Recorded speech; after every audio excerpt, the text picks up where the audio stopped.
So ito na yon mga bay, mga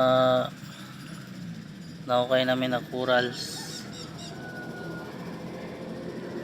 Yan corals, yan corals. Saka ito naman taklobo, basag na taklobo or clamshell. Ayan na.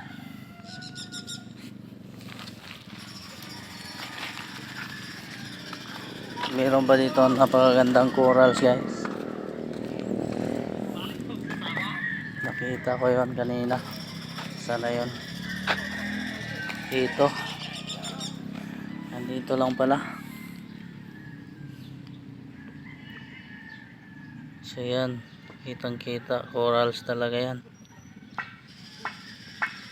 Ibig sabihin itong lugar na ito ay dating dagat, natuyo lang. So patunayan mga bay na itong lugar na to dating dagat. Ito yung paligid, napakalayo na namin sa dagat, at saka mataas na lugar ito. Doon naman sa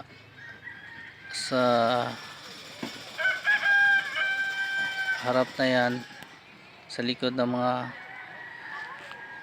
bahay na yan, meron ba dyan na ginagawang quarry kasi maraming buhangin nga. Siguro nga ay dating baybayin yan.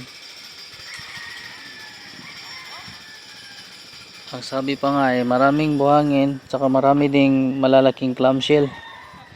Sa susunod na video ko baka mapuntahan ko yan guys, papakita ko rin sa inyo. So yan,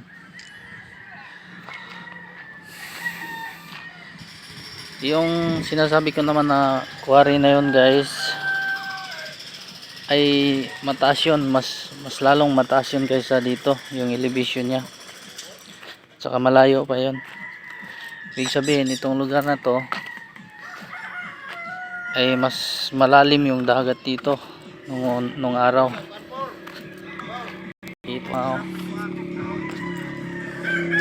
Ito napakalaking tipak ng corals. Ako yung nakahukay nito guys. Ayan.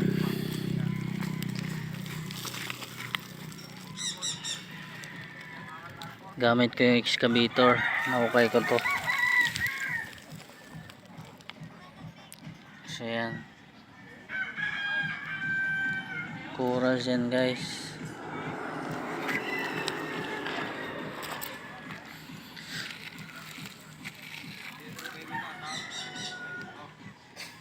Ito wala imong picture. Oh, Kanang mga videohan pang upload ba sa mong account. kato. Ay kanang mga kana. Oh, Kato dito to. dapat dito ang mga corals. Oh, na dia na. Na-videohan naman ako to. Pero wa pa na ako na-upload. Dili din ko no. Oo. So ito ngayon kitang-kita corals yan, hindi basta-basta ba to. Corals talaga yan mga bay. Oh, coral sa dagat ha. Kung sa panahon tong napan ni tubig, kuha ni siya katuning nay mura bitaw buhok-buhok. Oh, sa una dagat. Kulay orange. Sa unang panahon. Oh, dagat talaga to. Ayan, puro bato. Puro corals yung nahukay. Ito na lang isang bako natira. Kasi pinull out yung unit ko. Pero ako yung mas marami nahukay dito na corals, itong banda. Sa mga foundation na yon. Sa sunod nung ato ng kuan. Kanang quarry dia ba? Di ba dagang kuan siya? Clamshell gyapon. Mga taklobo. Oh.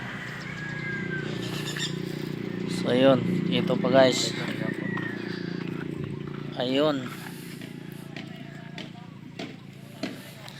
Yun, ito.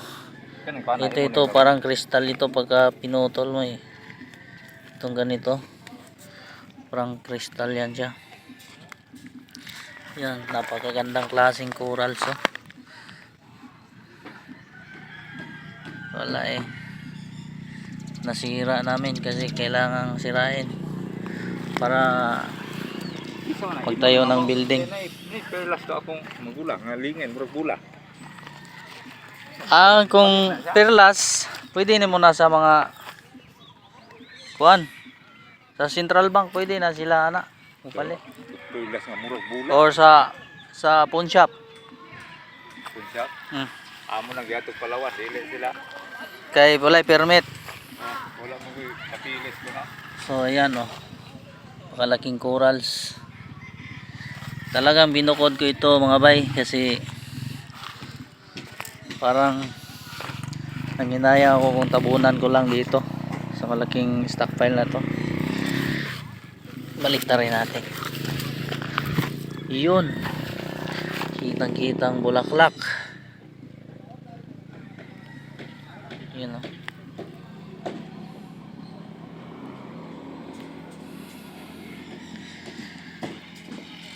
Sa mga clamshell naman ito dito binukod ko rin.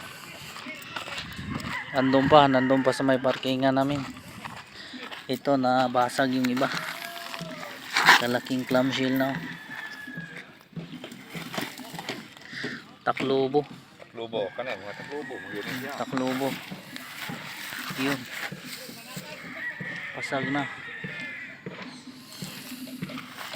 Kana taklubo. Yan. Kitang kita.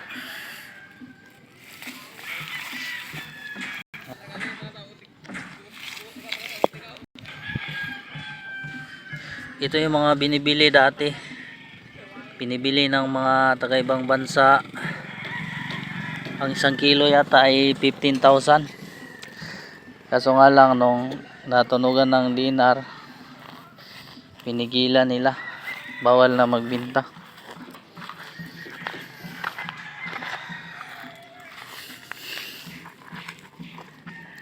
Ito. So yun lang muna mga bay. Next video ko ay titingnan ko yung ginagawa nilang kuwari na maraming malalaking taklobo.